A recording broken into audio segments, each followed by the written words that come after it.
Hi, welcome to this new Triggre Weekend Masterclass. And in this masterclass, I am going to show you how you can use an OCR tool to extract the information of, for instance, in this case, an invoice, and use that in your application. It consists of a series of 3 videos. This is the first one, and in this first one, I am going to show you how you can send the invoice to the OCR tool itself. So what we have here is the OMG OCR template, and I've extended this template in a way where I can send invoices to the OCR tool. And the template itself already shows you how you can retrieve that information from the OCR tool and send it back to your Triggre tool. I can add an invoice, and as you can see, I've done it in 2 ways. You can send it by email or you can send it by Zapier, and it has advantages and disadvantages. So when you send it by email, technically you can ask your customers or suppliers to send their invoices instantly to that email address. It will be processed by the OCR tool, and that will send the information back to your Triggre tool. What you also can do is add the invoice here and send it to the OCR tool by Zapier. And the advantage of that is that you keep track of what you've received from your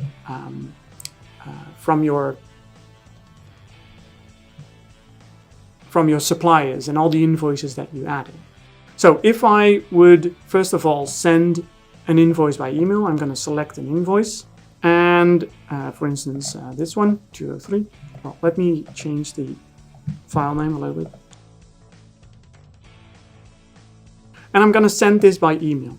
And as soon as I've done that, I have to wait a considerable amount of time until the OCR tool has processed it and sent the information back. But the problem is, as you can see here, I don't see the invoice here at all.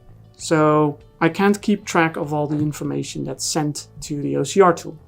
So let's wait until we've received all the information back, and I will show you the second way to add an invoice. Okay, so here it is. This is the invoice that I just selected, and it has been sent to the OCR tool. The invoice date, invoice number, and taxes, and then the total is defined here. So let me add the invoice the other way. There you go, 203B. I'm going to send it by Zapier, and you can see now that a line is instantly created with that invoice, and it also has an invoice sequence. So at least I know that I added an invoice and it needs to be sent to Zapier right now, and we'll get the information back. And obviously this also takes a little bit of time. There you go. So same invoice, invoice date, invoice number, invoice sequence is number 10, and the total amount is exactly the same. So what did I do to create this? Well, I've shown you how it works in the application. Let me show you what I've created in the designer, and after that I'll show you how it works how I use Zapier for this. So in the designer, I changed the user flow of all invoices, and I added, as you can see, the page add invoice, and added 2 flow parts. One is send invoice by email, and on the other side I added 2 flow parts, create invoice and send invoice by Zapier. Well, this really shows the difference in the way you can apply this logic. I create an invoice here instantly in the system, and then I send it by Zapier, and that's not what I do here. So that's why you're missing that information. Let me show you the send invoice first by email. Super easy. I take the file, create an email. It doesn't need to have any content, any subject, anything. It only needs the file itself and the email address I'm sending it to of the OCR tool. And of course, I need the attachment from the input, because that's the one that needs to be analyzed. That's all there is to it. With the Zapier stuff, it looks like this. So as you saw in the user flow, we first create an invoice, and that invoice gets a number, a sequence, a unique identifier, so to speak. And in this case, I use the invoice as the input, not the file itself, but the item I created in our system. And then I send that invoice by Zapier, or to Zapier.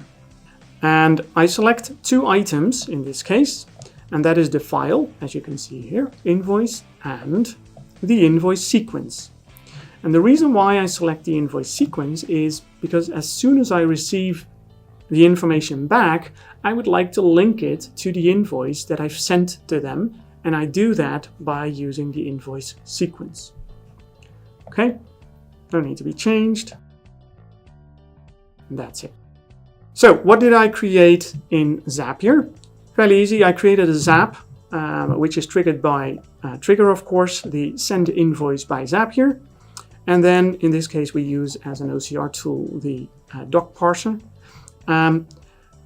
I link the file to upload from the invoice that is provided by the trigger action.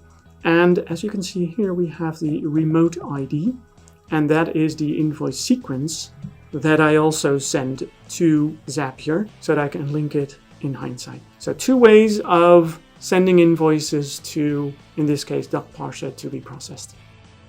Thanks so much for watching. I hope you enjoyed this first video about OMG OCR and how you can modify it. If you did, please hit the like button and don't forget to subscribe to our channel.